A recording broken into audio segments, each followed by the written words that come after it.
Hey guys, thank you for choosing Zebra Scout, which is I wanted to talk to you about one of the more obscure controllers that I own.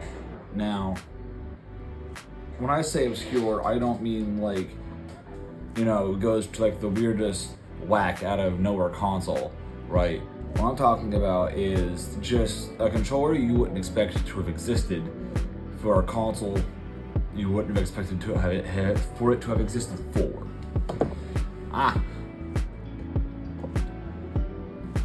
And my big thing, right, is this. This is my GameStop PS2 controller. And to my knowledge, this is a collaboration between GameStop and Pelican, what used to be big accessory brand back then. I couldn't find any Google images or sources to back that up. I also couldn't find any original marketing for this. I even talked to, at the time, my GM. I only say at the time because I don't work at GameStop anymore. I asked him if he would remember seeing the advertisements for it, because he had been working with the company for 26 years. So I figured if anyone would know, it'd be the man who worked in the store when they first started selling them. And not even he knew what they were about. So that's what I mean by obscure. Not even my GM, who's been with the company since the N64 launch, knew what this was about. But I wanted to kind of go over the controller and some little neat things about it. Like one, the D-pad and the face buttons are clear. That there's nothing with the function, I just think it's neat. Second, the select and start buttons are pill-shaped, like the select and start button on the PS5 controllers. These felt pads aren't original. So when I first got it, the rubbers had come off. And the story about how I got it was some guy was trying to trade in PS2 games and said that if we didn't take that PS2 controller, that he was just going to toss it. And I started this channel to document my journey of saving e-waste, not sending it to its doom. So I took it home. There was nothing wrong with it other than it being dirty. It used to look a lot worse than this.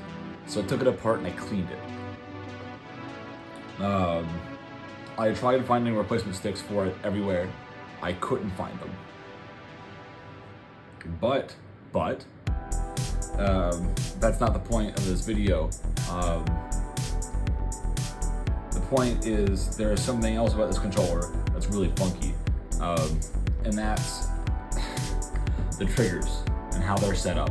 So the bumpers are up top here, very similar to how a GameCube controller is set up, where it's just one set of triggers, bumpers, but the triggers are actually back here, which is a really weird place for them. And I don't know what GameStop nor Pelican would do that, assuming Pelican had a say in the matter. Because I worked for the company for almost 3 years. GameStop, they're not making unique products. They're just taking Chinese stuff and putting their name on it. Whatever company designed this controller, I can't believe this was the choice they went with when they came to the trigger layout. I mean, it doesn't feel bad. It feels very similar in concept to the DualSense Edge paddles. Just kind of out of the way, but you know they're there and they're easy to press, right? Before all of you guys ask, how does the controller feel? Not good. Because the buttons are, they have to move too far to press. They got too much space in between pressed and non-pressed. And they're digital buttons, right? So that means that unlike the PS2's pressure-sensitive buttons, you won't be able to play games like Need for Speed or Star Wars Battlefront 2 with them, because they're not pressure-sensitive. So if you're playing, let's say for example, you do find a game that doesn't require pressure-sensitive buttons. If you're playing a game that requires quick reaction times, I wouldn't recommend this. The PS2 buttons are a lot more clicky and have less travel, like the official buttons. And the build quality feels like the controller feels like it's nothing. right? I feel like I can snap this controller in half. And the fact that I can't even find this on eBay, well, at the time of receiving I couldn't find it. I haven't bothered to look again because I kind of don't want this one. I also kind of don't want another one, so I haven't bothered to look.